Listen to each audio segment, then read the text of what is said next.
All right, good afternoon, everybody. As Lena said, my name is Doug Litteken, and I'm an engineer in the Structural Engineering Division, which is right next door here in Building 13. I started at JSC about 5 years ago, and back then it was a very exciting time. The space shuttle program was ending, and we had a bright-eyed future going back to the moon and onto Mars. And I started looking around, and I saw a lot of cool projects. I saw lunar landers, lunar rovers, some cool habitats. But there was something that I saw common in all of these things that kind of concerned me. Everything was the same. Everything was the same as it always had been. Nothing really seemed to change. Everyone was still building things out of metal. And yeah, I'm talking about aluminum and steel and titanium and metallic structures. And I know that the space program has been built on metallic structures. But we're trying to go beyond low Earth orbit. We're trying to go to places we've never been before. In order to do that, we have to do things that we've never been before. And so we need to do some other things. So I started to steer my career away from metals. I started looking at composites and fabric structures. And these are the things that we need to do. We need to innovate. We need to change. We need to get out of our comfort zone and try new things. So we need to try some things like inflatables. And so what is an inflatable structure? This beach ball, for example, is an inflatable structure. You've seen this before. You've seen a lot of other things similar to this, like rafts, air mattresses, party balloons. These are all considered inflatable structures. In essence, they're a mass of material, and then they get inflated, and they grow into a larger volume, and they occupy the space that they've been designed for. This beach ball, however, is considered a low-strength inflatable structure, much like all the other materials and inflatables that you see on Earth. What that means is it takes a low pressure to inflate this. And because of that low pressure, it has only one layer of material on it. This layer of material is both a gas barrier and a structural layer. Because it has a low pressure, it doesn't need a very high structural layer.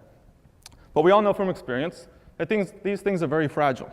They tend to break, they tend to pop, they tend to rip, and they're very dangerous. So if I say that I'm going to take this and I'm going to put it into space and I want you to live inside of it, you're probably not going to want to do it. But our space structures, our space balloons, if you will, are not like this. Okay? We have numerous layers of protection on the outside of our balloons that make them virtually bulletproof. One of the other advantages of our space structures, just like this balloon, is that it can be compressed and compact. It can be fit into a small launch shroud, launched into space, and inflated to over 200% of its initial volume. Additionally, when we launch an inflatable structure, for the same cost that we can launch a metallic structure, we can get over 3 times the volume. That's the same price to launch a vehicle. Instead of a metallic structure, you can launch an inflatable and get 3 times the volume. And I want you to visualize this, because this is very important. So I have some friends in the second and third rows. If you guys can come up right now. We're going to do a little demonstration. I need 6 of you, so Ron and Doug, if you can come as well. Kelly? Yeah. So there's these marks on the ground. Mm-hmm. Everyone just stand on one of them. There should be 6 of them. There's one way over there, and there's one way back there. Kelly, you can do that one at the front. So what I've done here is I have 6 people, and I divided them up into 3 different crews. They're all going to Mars. Okay? The first crew over here on the left, they're standing in a triangle. Can you stand on this triangle? That's me. That's you. So the first crew here on the left, standing in this triangle. The space in between these 3 people represents the volume of a typical capsule design, something you've probably seen before. It's going to take us to Mars or take us to the moon. And this is the habitable volume that they have to work with on their journey to Mars. Now, this triangle over here, and these 3 crew members are also going to Mars, but they are living in an inflatable structure. This inflatable structure has, what you see here is just 3 times the volume, but it can be a lot more depending on the design. So you can see here, pretty obviously, which vehicle would you rather take to Mars? This one, you're right. All right, you guys can sit back down. Thank you.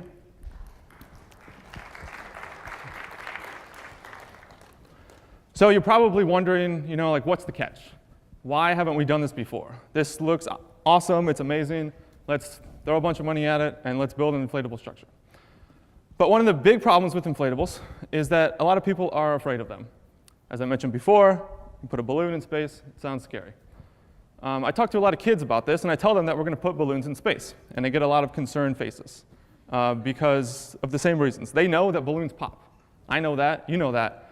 But the balloons that we have on Earth are not the same types of balloons that we're putting in space. For example, this balloon, like I said, has a single gas barrier. We have a gas barrier on our inflatables as well, except our gas barrier is resilient to cold temperatures. It can be flexed multiple times without breaking. We also have redundant barriers, and it could be made of self-healing materials. So if there is a pinhole break or a leak, it can heal itself. Now, outside of that gas barrier, there's also a main structural layer, because our inflatables are high-strength inflatables. They have a high pressure on the inside, thanks to the vacuum of space that's on the outside. So we have a big structural layer that's made of the same material that you make bulletproof vest out of. It is bulletproof, and it's strong, and it's very stiff. And those are the main two layers, structural layer, the gas barrier. But outside of that, we have a space environment that's very dangerous and very scary. And so we have a shell on the outside of those layers that protects us from that space environment. For example, that shell has atomic oxygen protection, it's got thermal insulation, and it has multiple layers of micrometeorite orbital debris protection, or MMOD.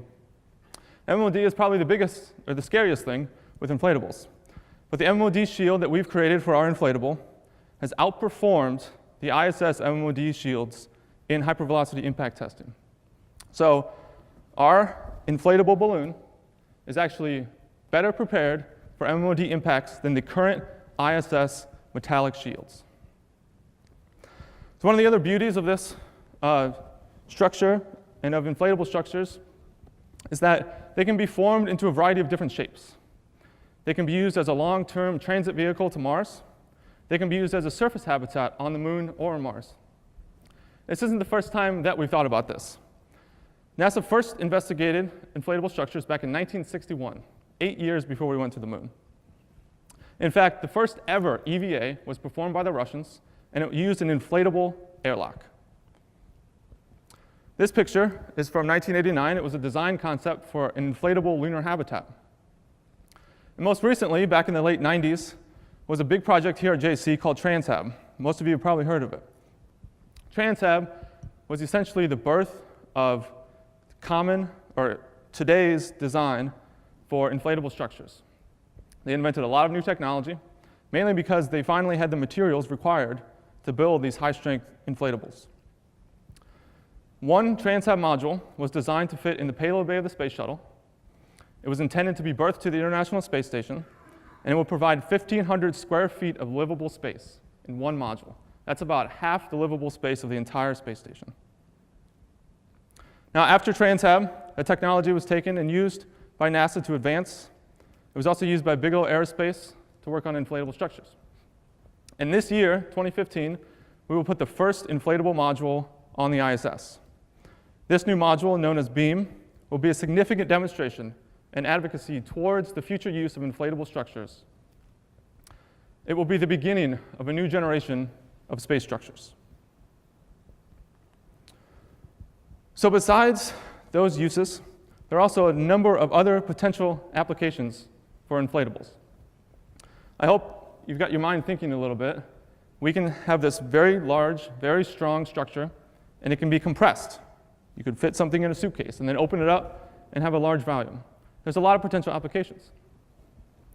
Some of those applications are used in space. Some of them are being used now for new technologies. And there are even more applications that can be used on Earth.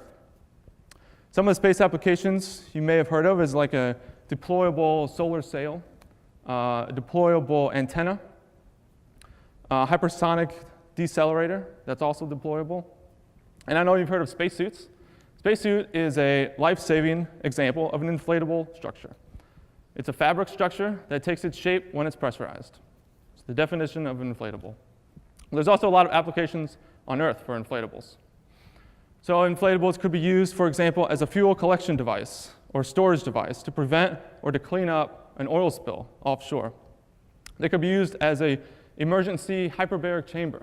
If you were a deep sea diver and you were on a ship, and you did a dive, you came up too fast, and you need a hyperbaric chamber, and you're far away from any medical attention.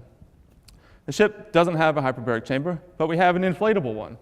It's been compacted into a bag, and now we can inflate it, open it up, and it can be used to save your life. This technology can also be used under extreme conditions in extreme environments.